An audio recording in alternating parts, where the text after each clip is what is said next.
एक बार की बात है, एक लड़का था, उसका नाम सबल था, जो नगर में रहता था। वह अपने जीवन से बहुत निराश था। उनकी निराशा का कारण यह था कि वह अब तक अपने जीवन में कुछ नहीं कर रहा था। उसके माता पिता उसे ताने मारते थे कि आपके सभी मित्र कुछ न कुछ कर रहे हैं, लेकिन आप अभी भी घर बैठे हैं। दोस्तों के बीच भी अक्सर उनका मजाक उड़ाया जाता था। वह कहीं जाता तो लोग उससे पूछते कि आप क्या कर रहे हैं। उसे यह बताने में भी शर्म आ रही थी। वह कुछ नहीं कर रहा था। धीरे धीरे उसने रिश्तेदारों से मिलना जुलना कम कर दिया और लोगों से मिलना भी बंद कर दिया। वह ज्यादातर समय घर पर ही रहता है। वह अकेला रोता है और भगवान को कोसता है और अपनी किस्मत को दोष देता है। अब उसे अपना जीवन बोझ लगने लगा था। कभी कभी वह सोचता कि कब वह कुछ करने के योग्य बनेगा, और फिर साथ वह सोचता कि जिंदा रहने से अच्छा मर जाना है। एक दिन वह अपने नगर की एक गली से गुजर रहा था। तभी उसने देखा कि एक उपदेशक दुख और परेशानियों पर उपदेश दे रहा है। वह भी उसी भीड़ में सबसे पीछे बैठ गया और गुरु के प्रवचन सुनने लगा। उपदेशक कह रहा था, दुख एक शिक्षक की तरह है जो हमें जीवन की सच्चाई दिखाता है और हमें जीने का सही तरीका सिखाता है। आप चाहें तो जिंदगी जीना भी सीख सकते हैं। गुरुजी उपदेश दे रहे थे कि तुम चाहो तो कुछ भी हासिल कर सकते हो और अगर चाहो तो एक कोने में बैठकर रो सकते हो। इन सभी बातों को सबल ध्यान से सुन रहा था, लेकिन शिक्षक की यह बातें पसंद नहीं आई। उसने खड़े होकर कहा कि कुछ भी सिखाने से दुख दूर नहीं होता, इसमें केवल दर्द होता है। दुख की पीड़ा अनंत है। ऐसा लगता है कि इसके बाद कुछ होने वाला नहीं है, इससे कुछ भी फर्क नहीं पड़ता है, इसके सामने तो मौत भी छोटी लगती है। उपदेशक ने कहा, फिर तुम्हारा दुख क्या है? सबल ने उसके सामने अपनी सारी व्यथा सुनाई और पूछा, मेरे दुख का कोई उपाय है तुम्हारे पास? यह सुनकर शिक्षक मुस्कुराए और बोले, तुम उस दिन मेरे पास आओ जब आपके जीवन में वास्तविक दर्द हो। मैं आपकी समस्या का समाधान अवश्य करूंगा। यह कहकर गुरु वहाँ से चला गया। सबल ने सोचा, कहीं मेरा दुख नकली तो नहीं है? क्या मैं जिस दर्द से गुजर रहा हूँ वह नकली है? मेरा दुख कोई नहीं समझ सकता। जब माँ बाप नहीं समझते तो गुरु क्या समझेगा? उनके दुखों से व्यथित होकर सबल ने एक फैसला लिया कि अब वह कुछ करेगा। सबल ने एक छोटा व्यवसाय शुरू किया, पर उसे सफलता नहीं मिल रही थी। लेकिन उसके घर वाले पूछते हैं कि क्या वह कुछ कोशिश कर रहा है। वह अपने व्यवसाय में लगा रहा और धीरे धीरे उन्हें सफलता मिलने लगी। फिर उसने गति पकड़ी और केवल 3 साल के अंदर ही वह एक बड़ा बिजनेसमैन बन गया। अब सबल के आसपास ऐसे कई लोग थे जो उसकी परवाह करता था, जो उससे प्यार करता था। अब उनके परिवार के सदस्य भी उसकी तारीफ करते नहीं थक रहे थे। दिन ब दिन उसके मित्रों की संख्या बढ़ती जा रही थी। अब वह अपनी जिंदगी से बहुत खुश था। उनके कुछ दोस्तों ने उन्हें सलाह दी कि जब आप एक बड़ा बिजनेसमैन बनकर बहुत खुश हैं, तो सोचिए आपको कितनी खुशी होगी अगर आप इस शहर और इस राज्य के सबसे बड़े बिजनेसमैन बन जाते हैं। कितने लोग आपसे जुड़ना चाहेंगे, आपकी कितनी बड़ी ख्याति होगी और स्वयं राजा भी आपसे दोस्ती करना चाहेंगे और जरूरत पड़ने पर ही आपसे पैसे उधार लेंगे। दोस्तों की यह बात सबल के मन में घर कर गई। अब वह और पैसे कमाने की कोशिश करने लगा, लेकिन उसे यह सब बहुत ही जल्दी चाहिए था। वह समय बर्बाद नहीं करना चाहता था। उनका अधिकांश समय इन चीजों को प्राप्त करने में गलाने लगा। इसलिए वह ऐसे काम करने लगा जो सही नहीं था। उसने बड़ा उधार लेना शुरू कर दिया। उसके दोस्तों से पैसे की मात्रा और अधिक मुनाफा कमाने के लालच में वह अपने माल में मिलावट करने लगा। उसने अन्य व्यापारियों के खिलाफ भी साजिश रची और उन्हें डराया धमकाया। जैसा उसके दोस्त कहते थे वैसा ही करता था। वह इन तरीकों से ज्यादा पैसा कमा रहा था, पर अब उसके जीवन में पहले जैसा चैन न था। उनके मन की शांति गायब हो गई थी और वह रात को सो नहीं पाता था। वह हंगामे में रहता था। वह सब कुछ पाकर भी उन्हें किसी चीज में सुख नहीं मिल रहा था। एक दिन सबल अपनी गाड़ी में कहीं जा रहा था।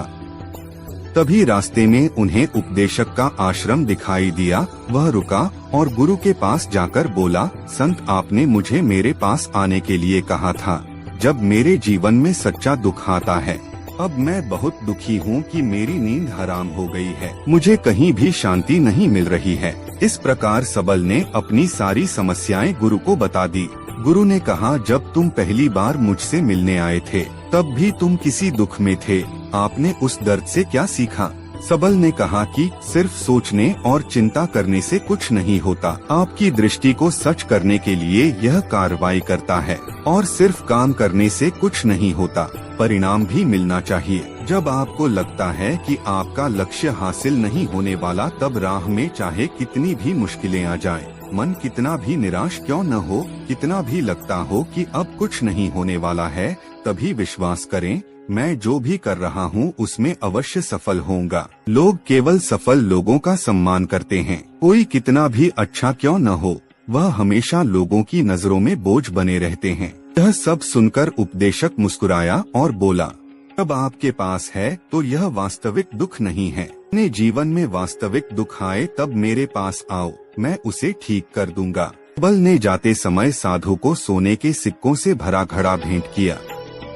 घड़े को देखकर गुरु ने कहा कि यह मेरे किसी काम का नहीं है, उस पेड़ के नीचे गड्ढा खोदकर गाड़ दो। सबल ने घड़े को पेड़ के नीचे दबा दिया, जैसा कि गुरु ने बताया, और वहां से चला गया। कुछ दिनों से कारोबार ठीक चल रहा था, लेकिन व्यापार के गलत तरीके के कारण धीरे धीरे उसे व्यापार में घाटा होने लगा। उसकी सारी दौलत धीरे धीरे खत्म होने लगी, और एक दिन ऐसा भी आया जब उसके पास कुछ भी नहीं बचा और उस पर कर्ज का बोझ चढ़ गया था, परंतु वह निश्चिंत था, क्योंकि उसने अपना सारा कर्ज अपने दोस्तों से लिया था। उसने सोचा कि उसके दोस्त बुरे वक्त में उनके साथ खड़े रहेंगे, लेकिन ऐसा कुछ नहीं हुआ। जैसे ही बुरा वक्त आया, दोस्त पहले उससे कर्ज मांगने लगे।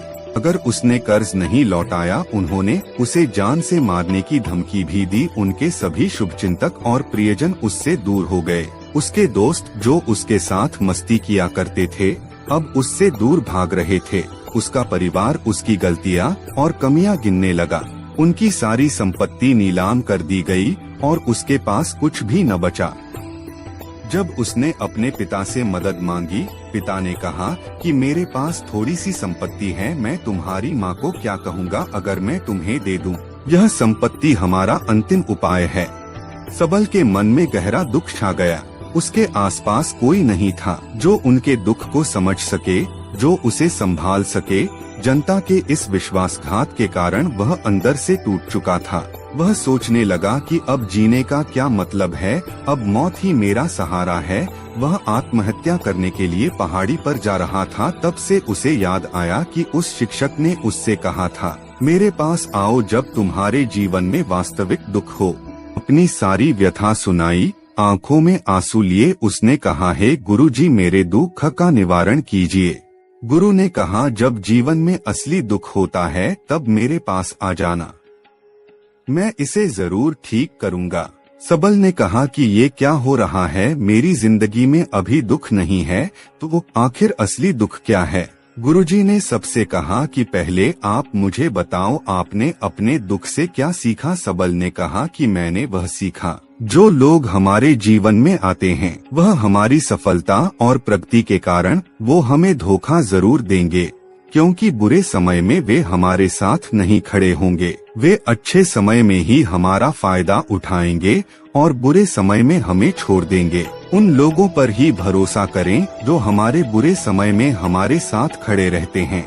लेकिन ऐसे लोग बहुत कम होते हैं, लेकिन जिनके पास है उन्हें उनकी सराहना करनी चाहिए, उनका अपमान नहीं करना चाहिए। मैंने कभी भी किसी के खिलाफ साजिश नहीं रखना चाहिए। अपना काम ईमानदारी और धैर्य से करें और कभी लालची मत बनो। अपने सारे दुख दर्द और अनुभव बयां करने के बाद सबल गुरुजी के सामने आंखों में आंसू लिए बैठ गया। कुछ देर बाद साधु उठे और पेड़ के नीचे एक गड्ढा खोदा और घड़ा निकाल लिया जो सोने के सिक्कों से भरा हुआ था। उसने सबल को देकर कहा, मेरे पास आओ जब तुम्हारे जीवन में वास्तविक दुख हो। सबल ने अपने शिक्षक को धन्यवाद दिया और उसे प्रणाम करके चला गया। उस पैसे से उन्होंने एक छोटा सा व्यवसाय शुरू किया। अब वह छोटा व्यापारी बनकर भी खुश हैं।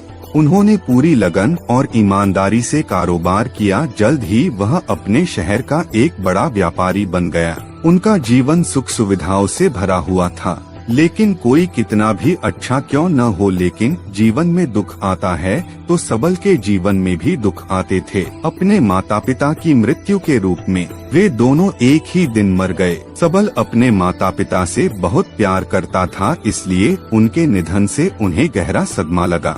वह शवों को ले गया, दोनों को श्मशान घाट ले गया, जहां अंतिम संस्कार किया गया। वहां उसने अपने माता पिता का शव जलता हुआ देखा तो उनका मन बेचैन हो उठा। उसके मन में कई सवाल उठने लगे।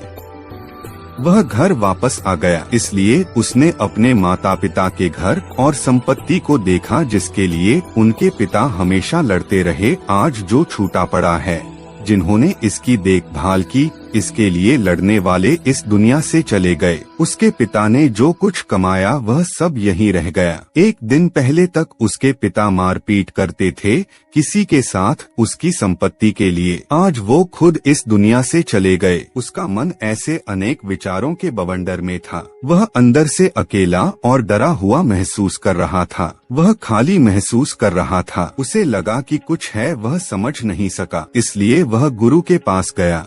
उसे देखकर गुरुजी ने कहा, क्या जीवन में कोई दुख है? सबल ने कहा, वैसे तो जीवन में कोई दुख नहीं है, सब कुछ अच्छा चल रहा है, लेकिन आज मेरे माता पिता का देहांत हो गया है।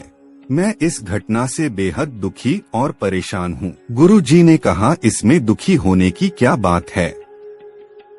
एक दिन सबके अपनों को मरना है, कोई न कभी जिया है और न कभी रहेगा।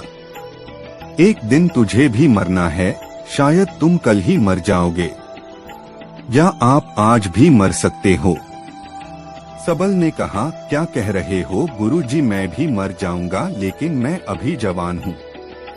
गुरु ने कहा कि सब जी रहे हैं इस भ्रम में कि मृत्यु केवल दूसरों को आती है, बड़ों के पास ही आती है, लेकिन जवान और बूढ़े मर जाते हैं, बच्चे मर जाते हैं। मौत का उम्र से कोई लेना देना नहीं है, यह सभी को प्रभावित करता है। ते सबल के मन में घर कर गयी और वह चुपचाप चला गया, लेकिन उसका मन अभी भी बेचैन था। वह खाली महसूस कर रहा था। वह सारा दिन अपने बारे में ही सोचता रहा कि वह कौन है, वह इस दुनिया में क्यों आया है, क्या जीवन का लक्ष्य केवल चीजों को खाना और मरना है? ऐसे कई सवाल उसके दिमाग में लगातार उठ रहे थे, लेकिन उन्हें अपने किसी भी सवाल का जवाब नहीं मिल रहा था और उसका दुख दिन ब दिन बढ़ता ही जा रहा था। इसलिए कुछ दिन बाद वह फिर से गुरुजी के पास पहुंचा और बोला, हे स्वामी, मैं बहुत दुखी हूँ क्योंकि मैं यह नहीं जान पा रहा हूँ कि मैं कौन हूँ और मैं इस दुनिया में क्यों आया। यह सुनकर गुरुजी मुस्कुराए और बोले, आज आपके जीवन में पहली बार सच्चा दुख उत्पन्न हो गया है। यह वास्तव में दुख कहलाने के लायक है। हम नहीं जानते कि हम कौन हैं, हम क्यों आए हैं, क्या करें, कैसे करना है। सबल ने अपने गुरु से कहा कि उसकी दुर्दशा दूर करो। गुरु ने कहा कि हम सभी इंसान हैं, जीवन भर संग्रह करते रहते हैं। सबल ने कहा कि सभी इंसान जीवन भर धन, सम्मान, परिवार, प्रतिष्ठा, मित्र, शत्रु आदि जमा करता है। गुरु ने पूछा, क्या हम एकत्रित की गई चीजों में से कुछ भी अपने साथ ले जा सकते हैं? सबल ने कहा, कोई भी इंसान अपने साथ कुछ भी नहीं ले जा सकता, वह सिर्फ अकेला ही जाता है। मेरे माता पिता भी अपने साथ कुछ भी नहीं लेकर गए, सब कुछ धन संपत्ति वैभव सब कुछ यहाँ पर छोड़ कर गए। शिक्षक ने कहा, अब मेरी बात ध्यान से सुनो, इस संसार में हमें जो संग्रह करना चाहिए वह हम नहीं करते। चीजें हमारे सामने होती हैं, लेकिन हम उन्हें देखने की कोशिश नहीं करते। हमें इस दुनिया में जो कुछ भी इकट्ठा करना है वह हम खुद हैं। हमें खुद को जुटाना होगा ताकि जब हम मरें तो हम एकजुट हो सकें और खुद को पहचानने में सक्षम होने के लिए। हम अंदर बंटे हुए हैं, हम प्यार, नफरत, गुस्सा, ईर्ष्या में बंटे हुए हैं, क्रूरता, धन, स्थिति, प्रतिष्ठा, सम्मान, पहचान, धर्म, जाति, सैकड़ों हजारों ऐसी चीजों और इच्छाओं में हम विभाजित हैं और टुकड़ों में जीवन जी रहे हैं। इस विभाजन के कारण हमारी चेतना कभी एक नहीं हो सकती।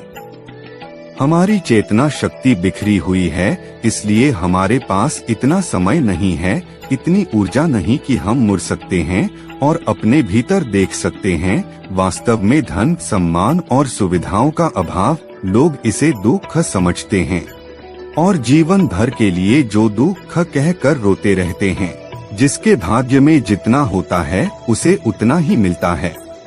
सोचना बंद करो और काम करना शुरू करो। एक बार में एक ही काम करे। जिसके भाग्य में जितना होता है उसे उतना ही मिलता है। रोमन रेंस, एक वर्ल्ड चैंपियन के अद्भुत सफलता की कहानी। और समाधान खोजने का प्रयास करते रहते हैं। उन्हें अपना समाधान कभी नहीं मिलेगा, क्योंकि जिसे लोग दुख कहते हैं वह वास्तविक दुख नहीं है। यह सिर्फ एक आदमी की इच्छा है। उसकी इच्छा कभी पूरी नहीं होती, इसीलिए व्यक्ति को कभी उनके प्रश्नों का समाधान नहीं मिलता। इसलिए इन सब से परे, यदि आप अपने दुखों का अंतिम समाधान चाहते हैं तो सबसे पहले खुद को समेटो। इस दुनिया से अपनी ऊर्जा वापस ले लो और इकट्ठा करो। अपने आप पर ध्यान केंद्रित करो। स्वयं पर ध्यान दो। अपने मृत्यु से पहले अपने आप को जानने की कोशिश करो, बिखरो मत। सबल ने कहा, तो गुरुजी, क्या हम इस संसार को छोड़ दें? हमारी सभी इच्छाओं को मार देना चाहिए। किसी से प्रेम नहीं करना चाहिए, धन संग्रह नहीं करना चाहिए, सम्मान की आशा छोड़ देनी चाहिए। शिक्षक ने कहा कि भावनाओं और इच्छाओं ऐसे बिखरे हुए मनुष्य में से निकल आ, जैसे कोई पत्थर पहाड़ से गिरे जिस पर पर्वत का कोई वश नहीं है सिवाय देखने के। परेशान होना और कुछ खोना, वैसे ही बिखरे हुए मनुष्य की इच्छाएं बेकाबू और दर्दनाक हैं। उसका अनियंत्रित मन इच्छा करता रहता है और कल्पना करता रहता है और यह दुख देता है। लेकिन जब एक व्यक्ति अपने मन को एकत्र करता है तो वह जो कुछ भी करता है वह उसके नियंत्रण में होता है। फिर उसकी इच्छा से इच्छाएं भी उत्पन्न होती हैं। सबल ने कहा कि आपने मेरे असली दुख का समाधान कर दिया। आपका बहुत बहुत धन्यवाद। अब से मैं खुद को समेटने, खुद को तराशने की कोशिश करूंगा। गुरुजी ने कहा कि मानव शरीर में बहुत ऊर्जा और शक्ति है, लेकिन यह फालतू के कामों में बंटा हुआ है, बेकार की बातों में लगा हुआ है। यह एक बहुत ही शक्तिशाली मशीन की तरह है। एक बच्चे के हाथ में रखा जा रहा है और वह बिना सोचे समझे अपनी शक्ति बर्बाद कर रहा है और बिना किसी नियंत्रण के। इसीलिए इस शक्ति पर ध्यान दें, अपनी चेतना, और इसे इकट्ठा करें। सबल को अपने प्रश्नों का उत्तर मिल गया। उसने अपने गुरु का शुक्रिया अदा किया और चुपचाप चला गया। दोस्तों, उम्मीद है आपको यह कहानी पसंद आई होगी। अगर आपको यह कहानी पसंद आई हो तो अपने दोस्तों और परिवार के साथ जरूर शेयर करें। आपका कीमती समय देने के लिए धन्यवाद।